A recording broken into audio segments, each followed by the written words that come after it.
Hello everyone, welcome to the series of Parts of Speech which comes under basic grammar. My name is Natasha and इस first lesson में मैं आपको एक quick introduction to the 8 parts of speech देने वाली हूँ और following lessons में मैं आपको detail में हर एक part of speech को explain करूँगी.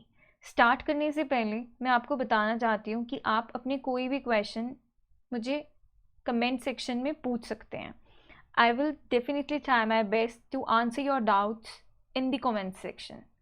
Okay, so first of all, what are the parts of speech? And why are we learning it? हम क्यों पढ़ रहे हैं parts of speech? और ये होता क्या है? तो parts of speech ना English learning की जर्नी में आपके लिए एक फाउंडेशन सेट करता है. घर बनाने से पहले आप क्या बनाते हो? किसी भी घर को बनाने से पहले आप क्या बनाते हो? इमेजिन इट इज हाउस और बिल्डिंग.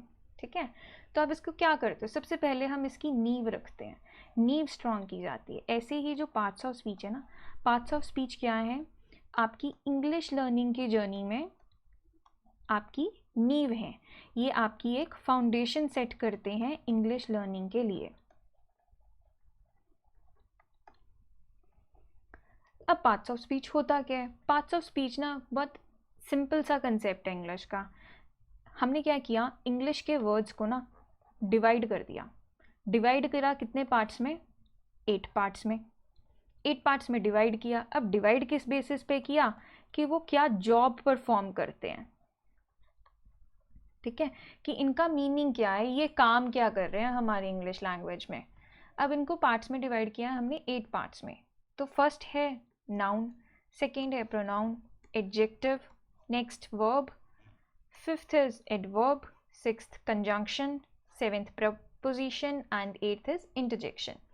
अब इन 8 पार्ट्स को भी ना इंग्लिश में क्या किया, आगे सब कैटेगरीज में डिवाइड कर दिया. सुनते जाओ, बहुत इजी लगेगा. लेक्चर के एंड होने तक तो आपको लगेगा कि ये तो बहुत इजी था. बट आज हम किसकी बात करेंगे? आज हम सिर्फ ये 8 पार्ट्स को मेजर डिस्कस करेंगे. सब कैटेगरीज को हम कमिंग वीडियोज़ में कवर करेंगे डिटेल्ड. ठीक है, तो सबसे पहले हम पढ़ते हैं पार्ट्स ऑफ स्पीच में नाउन क्या होता है. अब नाउन का क्या काम है? नाउन एक नेमिंग वर्ड है. नेमिंग वर्ड का मतलब क्या हुआ? जब भी आप किसी को नाम दे रहे हो ना, तो वो क्या हो जाएगा? नाउन हो जाएगा. बहुत सिंपल कंसेप्ट है. किसी भी पर्सन का नाम, किसी व्यक्ति का नाम, ठीक है, मेहुल, निधि, आपका नाम, मेरा नाम, सबका नाम क्या है? नाउन होता है. किसी जगह का नाम, प्लेस का नाम, अगर कहीं पे सर्कस लगी है, उसको सर्कस कह रहे हैं हम, उसका नाम है उस जगह का, तो वो नाउन के अंडर है. डिस्पेंसरी हो गया, स्कूल हो गया, होटल हो गया, हॉस्टल हो गया, हॉस्पिटल हो गया, ये सब क्या है? नाउन है. अब ऐसी किसी जानवर का नाम भी, उसका नाम भी नाउन है. बर्ड्स, पक्षी का नाम भी नाउन है. काउ, हॉर्स, ईगल, पैरेट, ये सब क्या है? नाउन के अंडर आते हैं. ऐसे ही रिवर्स का नाम, गंगा, यमुना, माउंटेन्स का नाम, हिमालयाज, अरावली, विंध्याचल, ये सब क्या है? नाउन के अंडर आता है. ऐसे ही दिनों के नाम, महीनों के नाम, संडे, मंडे, ट्यूसडे, वेंसडे, ये सब क्या है? नाउन है. मार्च, दिसंबर, महीनों के नाम है, क्या है? ये नाउन है. ऐसे ही अब अगर कोई ग्रुप का भी नाम है तो वो भी किसके अंडर आते हैं? नाउन के अंडर आते हैं. सिंपल था, बहुत इजी था. नेक्स्ट पढ़ते हैं प्रोनाउन क्या होता है. प्रोनाउन क्या होता है? जो भी वर्ड नाउन को रिप्लेस करे उसको प्रोनाउन बोला जाता है. बहुत सिंपल है. ठीक है, अब नाउन क्या था? किसी का नाम. जो भी उस नाम को रिप्लेस करेगा वो क्या होगा? हमारा प्रोनाउन होगा. अगर प्रोनाउन सुनते ही आपके दिमाग में ही, शी और दे आ रहा है ना, तो please let me tell you, he, she, they के अलावा और बहुत सारे प्रोनाउंस होते हैं. वही बात मैं आपको कमिंग वीडियोज़ में बताऊंगी. एग्जाम्पल देखते हैं इसकी. Sharda failed because Sharda did not work hard. Sharda fail हो गई क्योंकि शारदा ने मेहनत नहीं की. ठीक है, तो अब इस सेंटेंस में ना कुछ ठीक नहीं लग रहा, कुछ अजीब लग रहा है. क्या अजीब लग रहा है? शारदा ना रिपीट हो रहा है काफ़ी बार, ये नहीं होना चाहिए. तो अब हम इस सेंटेंस को सही तरीके से क्या लिखेंगे? Sharda failed because she did not work hard. ठीक है, अब मैंने क्या किया? नाउन की जगह पे क्या यूज़ कर लिया है? शी. शी की यूज़ किया क्योंकि शारदा जो थी वो फीमेल है. ठीक है, अब फीमेल के लिए हम क्या यूज़ करते हैं इंग्लिश में? शी. और मेल के लिए क्या यूज़ करते हैं हम? ही. ठीक है, तो अब ये सेंटेंस ठीक बन गया आपका। ऐसे ही Mukul did not come to the party as Mukul was not invited. सोचो, ठीक है, अगर आप यहाँ पे ही लगा रहे हो तो बिल्कुल सही है, मुकुल पार्टी में नहीं आया क्योंकि मुकुल इनवाइटेड ही नहीं था पार्टी में। तो मैंने क्या किया, 2 बार मुकुल बार बार रिपीट करने के बजाय मैंने मुकुल की जगह पे उसके नाम को रिप्लेस करके क्या लगा दिया, ही। इसलिए ये क्या है, प्रोनाउन है, क्योंकि नाउन को रिप्लेस कर रहा है। ऐसे ही Ram and Shyam are neighbours, Ram and Shyam hated each other. Ram और श्याम पड़ोसी हैं और एक दूसरे से वो नफरत करते हैं। अब मैं क्या कर सकती हूँ यहाँ पे, गुड, राम एंड श्याम को हम दे लिख सकते हैं। Ram and Shyam are neighbours, they hated each other. ठीक है ना, अब क्योंकि ये प्लूरल था इसलिए मैंने दे यूज किया है। समझ आ गया, प्रोनाउन बहुत सिंपल है। नेक्स्ट बात करते हैं हम अब एडजेक्टिव की। एडजेक्टिव क्या होता है, एडजेक्टिव वो वर्ड्स होते हैं जो कुछ मीनिंग ऐड करते हैं, किसमें, नाउन और प्रोनाउन में कुछ भी मीनिंग ऐड करते हैं, उनकी क्वालिटी बताएंगे, उनकी क्वांटिटी बताएंगे, जो भी उनके मीनिंग में कुछ ऐड कर रहे हैं वो वर्ड्स क्या है, एडजेक्टिव। एग्जाम्पल के लिए देखो, Sushma is a pretty girl. अब सुषमा क्या है, लड़की है। कैसी लड़की है वो, बड़ी सुंदर लड़की है। तो अब ये क्या हो गया आपका, एडजेक्टिव हो गया, क्योंकि मैंने क्या किया, ये नाउन था, नाउन की क्या बता दी मैंने, विशेषता बता दी, उसकी क्वालिटी बता दी। ठीक है, कि वो कैसी लड़की है, वो सुंदर लड़की है। तो क्या हो गया, अब ये एडजेक्टिव हो गया आपका प्रिटी। ऐसे ही the pencils are sharp and extra dark. सोचो, शार्प और एक्स्ट्रा डार्क यहाँ पे क्या है, एडजेक्टिव है। पेंसिल्स कैसी हैं, शार्प हैं, तीखी हैं, और एक्स्ट्रा डार्क हैं। ऐसे ही next, the flowers are red and lovely. हाँ जी, फ्लावर्स कैसे हैं, लाल रंग के हैं और लवली हैं, बड़े सुंदर दिख रहे हैं। ऐसे ही next, Ramesh is wisest of all the students in his class. अब रमेश क्या है, वाइजेस्ट है, किसकी क्वालिटी है ये, रमेश की। रमेश क्या है, नाउन। अब नाउन की जो क्वालिटी बताए वो क्या होता है, एडजेक्टिव। ठीक है, तो वाइजेस्ट क्या हो गया यहाँ पे, एडजेक्टिव हो गया है। इजी था। अगला देखो क्या है, अगला है वर्ब। वर्ब ध्यान से सुनो। अब वर्ब क्या होता है, वर्ब ना इंग्लिश का सबसे इम्पॉर्टेंट पार्ट ऑफ स्पीच है। और क्यों है इम्पॉर्टेंट पार्ट ऑफ स्पीच, क्योंकि इसके बिना ना, वर्ब के बिना इंग्लिश में कोई भी सेंटेंस एग्जिस्ट ही नहीं कर सकता, बन ही नहीं सकता, वो गलत होगा। कोई सेंटेंस बिना वर्ब के हो ही नहीं सकता इंग्लिश में। ठीक है, तो वर्ब होता क्या है, वर्ब ऐसे वर्ड्स होते हैं, सेइंग वर्ड्स जिनको बोला जाता है। वर्ब ऐसे वर्ड्स होते हैं जो बताते हैं आपको, which tells something about some person, place और थिंग। किसी के बारे में भी कुछ बता रहे हैं, उनके होने का वक्त बता रहे हैं, इसीलिए इनके अंडर टेंसेस भी आते हैं। उनके बारे में कुछ भी बता रहे हैं, वो वर्ब होती है। अब देखो, जैसे बड़ी सिंपल एग्जांपल्स हैं, मोहन सिंग्स। मोहन क्या कर रहा है, मोहन गाना गाता है या मोहन गाता है। ठीक है, तो अब ये क्या हो गया, एक्शन बता रहा है आपको। किसका एक्शन बता रहा है, इस पर्सन का एक्शन बता रहा है। तो क्या हो गया, ये वर्ब हो गया। काम होने का, काम हो रहा है ना जहाँ पे भी, बस जिस वर्ड से आपको पता चल रहा है कि काम हो रहा है कुछ भी, तो वो क्या है, वर्ब है। ऐसे यू फील सैड। अब वो कैसा फील कर रहा है, वो फील कर रहा है ना, ठीक है, फीलिंग है, तो कैसा फील कर रहा है, उदास फील कर रहा है। ठीक है, फील करना क्या हो गया यहाँ पे, वर्ब हो गया। ऐसे ही Rama was a noble king. Rama क्या थे, बड़ी ईमानदार किंग थे, बड़े अच्छे किंग थे। अब इससे पता क्या चल रहा है आपको, टेंस, वक्त का पता चल रहा है। थे, ये पता चल रहा है ना कि वो थे, भूतकाल की बात हो रही है, पुरानी बात हो रही है उनके एग्जिस्टेंस की। तो क्या हो गया, ये वर्ब हो गया।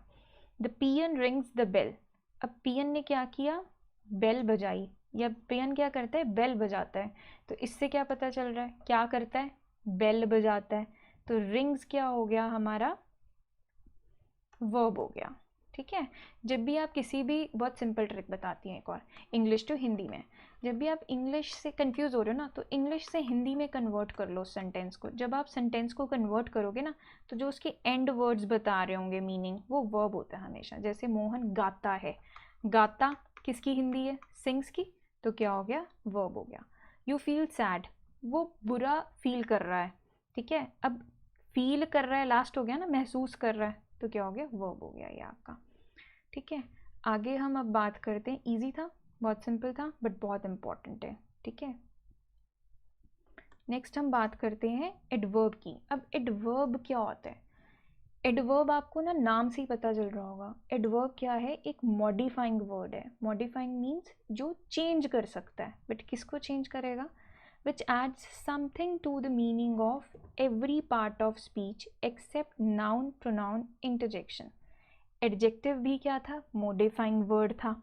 बट एडजेक्टिव किसकी क्वालिटीज बता रहा था? नाउन और प्रोनाउन की। और एडवर्ब किसकी बताता है? बाकी सब पार्ट्स ऑफ स्पीच की बताता है, नाउन, प्रोनाउन और इंटरजेक्शन को छोड़ के। समझ गए? क्या करता है एडवर्ब? आपके नाउन, प्रोनाउन और इंटरजेक्शन को छोड़ के बाकी सारे पार्ट्स ऑफ स्पीच के क्वालिटी, उनके बारे में कुछ भी बताता है। एग्जाम्पल देखो, बहुत इजी है ये भी। Example, he speaks English fluently. वो इंग्लिश बड़ी आसानी से, बड़ी अच्छी इंग्लिश बोल लेता है। फ्लुएंटली मतलब बिना रुके टुके, बहुत अच्छे से इंग्लिश बोलता है। कैसी इंग्लिश बोलता है? इंग्लिश बोलता है, ही स्पीक्स इंग्लिश, स्पीक्स यहाँ पे क्या है? वर्ब। अब ये किसकी कैसी इंग्लिश बोलता है? अच्छी इंग्लिश बोलता है। तो वर्ब की क्वालिटी बताई फ्लुएंटली, तो ये वर्ड क्या हो गया आपका? एडवर्ब हो गया है। ठीक है, ऐसी नेक्स्ट देखते हैं। Sangeeta is very sincere. Sangeeta कैसी है? सिंसियर है। अब सिंसियर क्या हो गया? किसकी क्वालिटी बता रहा है? संगीता की। संगीता क्या थी? नाउन। सिंसियर क्या हो गया आपका? एडजेक्टिव हो गया, क्योंकि संगीता की क्वालिटी बता रहा है। अब वो बहुत ज़्यादा सिंसियर है। सिंसियर की भी किसने मीनिंग ऐड कर दिया है? वेरी ने उसको और ज़्यादा बढ़ा दिया है। तो ये क्या हो गया आपका? एडवर्ब हो गया। ये बड़ा इंपॉर्टेंट कंसेप्ट है। लोग ना ये भूल जाते हैं, सब ये टीचर्स भी इवन नहीं बताते हैं कि एडजेक्टिव की भी जो क्वालिटी बताए दैट इज़ एडवर्ब। तो ये बहुत इंपॉर्टेंट कंसेप्ट है, एग्जाम्स में बहुत काम आता है। Next is you do your work carefully. आप अपना काम करो कैसे? ध्यान से। वर्क, वर्ब की क्या बता रहा है? क्वालिटी। केयरफुली क्या हो गया है आपका? एडवर्ब हो गया है। The bride walks gracefully. Bride कैसे चल के आ रही है? ये वर्ब है आपकी। वर्ब की क्वालिटी कौन बता रहा है? कैसे चल के आ रही है? आराम से आ रही है, भाग के आ रही है। ग्रेसफुली बड़े प्यार से चल के आ रही है। तो क्या हो गया ये भी आपका? एडवर्ब। ठीक है, बड़ी शान से आ रही है ब्राइड। ब्राइड, ब्राइड मीन्स दुल्हन। इजी था। नेक्स्ट बात करते हैं हम प्रेपोजिशन की। अब प्रेपोजिशन क्या होता है? प्रेपोजिशन ना ऐसे वर्ड्स होते हैं जो नाउन और प्रोनाउन के पहले आते हैं, यूजुअली पहले आते हैं, और उनका नाउन और प्रोनाउन का ही रिलेशन बताते हैं, संबंध बताते हैं रेस्ट ऑफ द सेंटेंस के साथ, मतलब बाकी सारे पार्ट्स ऑफ स्पीच के साथ।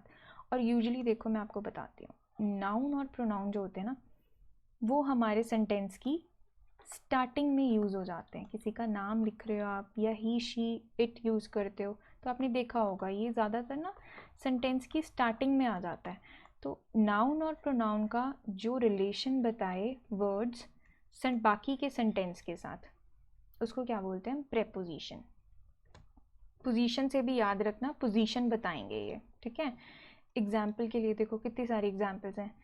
इन, ऑन, एट, ओवर, अंडर, ये बहुत सारी एग्जाम्पल्स हैं इसकी। ठीक है, हम डिटेल में नेक्स्ट वीडियो में कवर करेंगे जब प्रेपोजिशंस की वीडियो देखेंगे।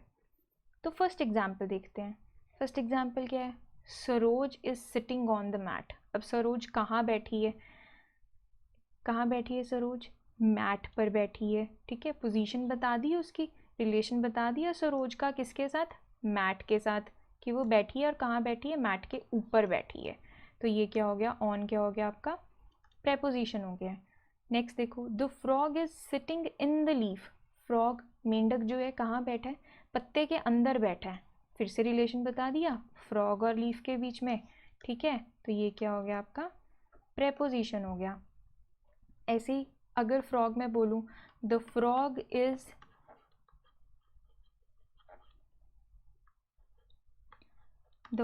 Is sitting under the leaf. अब इसका मीनिंग भी क्या हो गया? इसका मीनिंग हो गया कि फ्रॉग जो है वो इस पत्ते के नीचे बैठा है, उस पत्ते की शेड के नीचे बैठा है, छाया के नीचे बैठा है।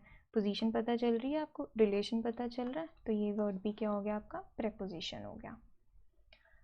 ये प्रेपोजिशंस भी ना काफ़ी इंपॉर्टेंट कंसेप्ट है, और प्रेपोजिशंस ना सबसे लेंथी पार्ट ऑफ स्पीच है, बट बहुत ज़्यादा इंपॉर्टेंट है, इसलिए इसे भी कवर करना है, ठीक है। नेक्स्ट हम देखते हैं कंजंक्शन। इसके तो नाम से ही पता चल रहा है भाई कंजंक्शन क्या होता है, ठीक है। कंजंक्शन क्या होता है? कनेक्टिंग वर्ड होता है, सिंपल सा मीनिंग, सेम यही इसका मीनिंग इंग्लिश में चलता है।